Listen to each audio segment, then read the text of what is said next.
জিলহজ্জের 10 তারিখ পর্যন্ত কিছু আমল রয়েছে, বিশেষ করে মোটামুটি 10-11টা আমল। আমরা কিন্তু এই কথাগুলো সবাই বলে, কিন্তু কবে করব? কারণ বাংলাদেশের মানুষ তো আর আরবি সালের হিসাব রাখে না, আরবি তারিখে গণনা করে না। এখন কবে এবং কোন কোন আমলগুলো করব স্পেসিফিক আমি খুব সংক্ষেপে আপনাদেরকে বলে দেবো। আপনারা সবাই আমলগুলো করার চেষ্টা করবেন, আল্লাহ তাআলা যদি তৌফিক দান করে। 1 নম্বর, জিলহজ মাস গতকালকেই কিন্তু সৌদি আরবে চাঁদ দেখা গেছে জিলহজ মাসের। তার মানে আজকে বাংলাদেশে কনফার্ম চাঁদ উঠবে। আজকে কী বার? জুমাবার। আজকে বাংলাদেশে হচ্ছে 7 তারিখ।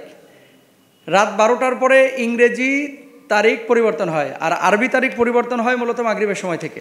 এটা আপনাদেরকে মাথায় রাখতে হবে। তাহলে আজকে মাগরিবের আগেই প্রথমত আমাদের সবার নখটা কেটে ফেলতে হবে। গোঁফ দাড়ি যদি ছোট করা প্রয়োজন হয় তাহলে এগুলো করে ফেলতে হবে। আপনি বলবেন কেন? এটার একটা ফজিলত রয়েছে।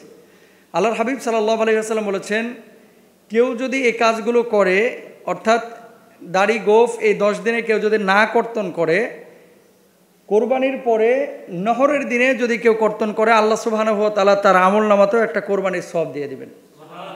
সুতরাং এটা বড় জিনিস। আজকে জুমাবার, আজকে এই 7 তারিখ সন্ধ্যা থেকে নিয়ে আমাদের ঈদের দিন পর্যন্ত এই কাজগুলো আমরা মাথায় রাখবো। বিশেষ করে 1 নম্বর, নখ আমরা কেউ কাটবো না, গোঁফ আমরা কেউ কাটবো না, দাড়ি চুল কেউ আমরা কর্তন করব না। 1 নম্বর আমল। 2 নম্বর কোন আমল করবেন? ইয়া আইয়ুহাল্লাযীনা আমানু তুবু ইলাল্লাহি তাওবাতান নাসুহা। তওবাটা বেশি বেশি করবেন। কারণ আছে। কারণটা কি? আল্লাহ সুবহানাহু ওয়া তাআলা পবিত্র কোরআনুল কারীমের মধ্যে বলছেন, ওয়াল ফাজরি ওয়া লায়ালিন আশর। 10 রাতের কসম আল্লাহ সুবহানাহু ওয়া তাআলা করেছেন। ফজরের শপথ আল্লাহ তাআলা করেছেন। 10 রাত। কোন 10 রাত? সমস্ত মুহাদ্দিসিন মুফাসসিরিনরা একমত, এই 10 রাত দ্বারা উদ্দেশ্য হচ্ছে মূলত এই জিলহজের 10 দিন। এবার আসেন, এই জিলহজের 10 দিনে তাহলে আল্লাহ সুবহানাহু ওয়া তাআলা বান্দাদের ক্ষমা করেন। যেহেতু গুরুত্ব দিয়েছেন আল্লাহ তাআলা, এখানে আমল করলে আল্লাহ কবুল করেন। 2 নম্বর, আমরা তওবা করব। 3 নম্বর আসেন, ফরজ এবং নফল সালাতগুলো গুরুত্বের সাথে আমরা আদায় করব। হাট বসবে আর 3 দিন পর থেকে ম্যাক্সিমাম ঢাকা সিটির বিভিন্ন জোনে, আর বাংলাদেশের বিভিন্ন এরিয়ায় কিন্তু শুরু হয়ে গেছে। আপনি খেয়াল করে দেখেন তো যে হাটের মধ্যে যে সমস্ত লোকগুলো থাকে, কয়টা মানুষ নামাজ পড়ে? আপনি খেয়াল করে দেখেন, 90% মানুষই নামাজ পড়ে না। তা আপনি কোরবানি দেওয়া আপনার জন্য ওয়াজিব, কোরবানির পশু হচ্ছে আপনার জন্য মানে জবাহ করা ওয়াজিব, কিন্তু নামাজ পড়াটা তো আপনার জন্য ফরজ। তো এখন আপনি ওয়াজিব নিয়ে মানে গরু টানতে টানতে আপনি ফরজ নামাজ 3 ওয়াক্ত ছেড়ে দিচ্ছেন। তার মানে কি দাঁড়াইলো? লুঙ্গি খুলে মাথায় পাগড়ি পরা, মানে ওয়াজিব নিয়ে টানাটানি করতে গিয়ে আপনি ফরজ শেষ করে ফেলছেন। যারা গরু কিনতে যাবেন, মাঠে যাবেন, ঘাটে যাবেন, অবশ্যই এই বিষয়টা খেয়াল করবেন যে গরু কিনতে গিয়ে, হাটে অবস্থান করতে গিয়ে যেন আমার নামাজ কাজা না হয়ে যায়। আর এখানে আরেকটা বিষয় আছে, কিছু মানুষ কিনতে যায় না। ছাগল কিনবে একটা 20,000 টাকা বাজেট, কিন্তু হাটে যাচ্ছে আজকে 7 দিন। এরকম লোকও কিন্তু আছে, কিনে না, খালি ঘুরে। আর কতক্ষণ পর পর, ভাই দাম কত?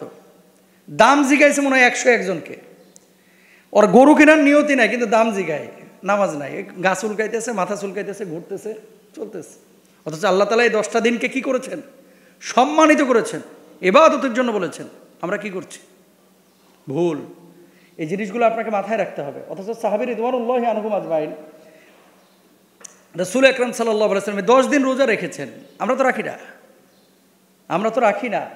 বিশেষ করে এই যে ঈদের দিন তো রোজা রাখা হারাম, কিন্তু এই যে জিলহজ্জের যে সময়গুলো, এই সময়গুলো শুরু থেকে নিয়ে ঈদ পর্যন্ত প্রত্যেকটা দিন আল্লাহ রাসূল সাল্লাল্লাহু আলাইহি ওয়াসাল্লাম রোজা রেখেছেন।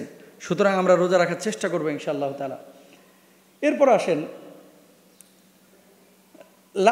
রোজাটা আপনি কেন রাখবেন? সিয়ামু আশুরা ওয়াল আশারু ওয়া সালাসাতু আইয়ামিন মিন কুল্লি শাহরিন ওয়া রাকাতাইনি ক্বাবলাল গদা।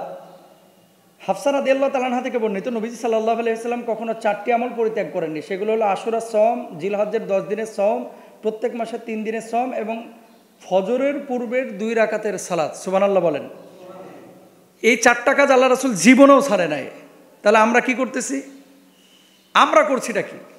ভুল। এরপর আসেন, হজ এবং উমরা করা।